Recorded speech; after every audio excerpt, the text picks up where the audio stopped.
നമസ്കാരം, എല്ലാവർക്കും പുതിയൊരു വീഡിയോയിലേക്ക് സ്വാഗതം. ഇന്നത്തെ വീഡിയോയിൽ നമ്മൾ കുനാഫ ചോക്ലേറ്റ് ആണ് കേട്ടോ ഉണ്ടാക്കുന്നത്. ഇപ്പോൾ ഭയങ്കര വൈറലായിക്കൊണ്ടിരിക്കുന്ന ഈ ഒരു റെസിപ്പി ഭയങ്കര സിമ്പിളായിട്ട് നമുക്ക് എങ്ങനെയാണ് വീട്ടിൽ തന്നെ ഉണ്ടാക്കാമെന്ന് കാണിച്ചു തരാവേ.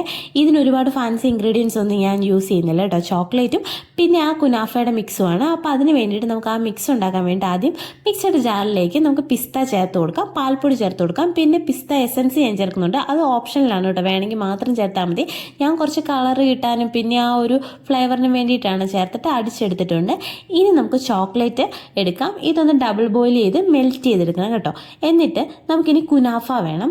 കുനാഫ ഇങ്ങനെ കിട്ടിയില്ല എന്നുണ്ടെങ്കിൽ നല്ല കട്ടി കുറഞ്ഞ വേർമിസെല്ലി കിട്ടുമല്ലോ, അതായാലും മതി. അത് ചെറുതായിട്ട് പൊടിച്ചെടുത്താൽ മതി.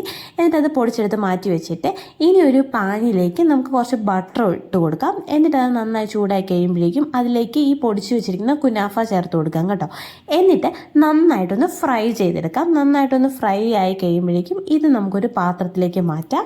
എന്നിട്ട് നമ്മൾ ആദ്യം അരച്ച് വെച്ചിരിക്കുന്ന ആ ഒരു പിസ്തയുടെ പേസ്റ്റ് ഉണ്ടല്ലോ, അത് ഇതിലേക്ക് ചേർത്ത് നന്നായിട്ട് മിക്സ് ചെയ്ത് അത് മാറ്റി വെക്കാം. ഇനി നമുക്കിത് സെറ്റ് ചെയ്യാൻ തുടങ്ങാം. അതിന് വേണ്ടിയിട്ട് നമുക്ക് ആദ്യം തന്നെ ഒരു മോൾഡ് ഞാൻ എടുത്തിട്ടുണ്ട്. ഇങ്ങനെ ഒരു മോൾഡ് ഇല്ലാന്നുണ്ടെങ്കിൽ ഒരു പ്ലാസ്റ്റിക് കണ്ടെയ്നർ ആയാലും മതി കേട്ടോ. എന്നിട്ട് അതിലേക്ക് നമ്മൾ ഉരുക്കി വെച്ചിരിക്കുന്ന ചോക്ലേറ്റ് ഇതിലേക്ക് നന്നായിട്ട് സ്പ്രെഡ് ചെയ്ത് കൊടുത്തിട്ടുണ്ട്. എല്ലാ വശത്തും നന്നായിട്ട് എത്തുന്ന പോലെ സ്പ്രെഡ് ചെയ്തിട്ട് നമുക്കിതൊരു ഫ്രീസറിൽ വെച്ചൊന്ന് സെറ്റ് ചെയ്തെടുക്കാം.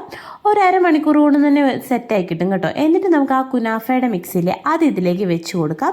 എന്നിട്ട് അതും വീണ്ടും കൂടെ ഒന്ന് സെറ്റ് ചെയ്യാൻ വെക്കാം. ഒരു അരമണിക്കൂർ സെറ്റ് ചെയ്ത് കഴിഞ്ഞിട്ട് അതിൻ്റെ മണ്ടയിലേക്ക് നമുക്ക് വീണ്ടും ചോക്ലേറ്റ് മെൽറ്റ് ചെയ്ത് വെച്ചിട്ട് നമുക്ക് ഫ്രീസറിൽ സെറ്റ് ചെയ്യാം. സെറ്റ് ചെയ്ത് കഴിഞ്ഞാലുണ്ടല്ലോ ഇതേപോലെ ഉണ്ടാവും നമ്മുടെ കുനാഫ ചോക്ലേറ്റ് റെഡി ആയിട്ടുണ്ടാകും കേട്ടോ. ഇത് ഈ കാണിക്കുന്ന പോലെയൊന്നുമല്ല, ഭയങ്കര സിമ്പിളായിട്ട് നമുക്ക് ഉണ്ടാക്കിയെടുക്കാം കേട്ടോ. കാണിക്കുമ്പോൾ കുറച്ച് കോംപ്ലിക്കേഷൻ ആയിട്ട് തോന്നും, പക്ഷേ ഭയങ്കര സിമ്പിളായിട്ട് ഉണ്ടാക്കിയെടുക്കാം. നല്ല ടേസ്റ്റിയാണ് കേട്ടോ. ഞാൻ വിചാരിച്ചില്ല ഇത്രയും ടേസ്റ്റി ഉണ്ടാവുമെന്ന്. അടിപൊളി ടേസ്റ്റാണ്. ഒരു തവണയിലൊന്ന് ട്രൈ ചെയ്ത് നോക്കിയിട്ട് അഭിപ്രായം പറയണേ. ബൈ.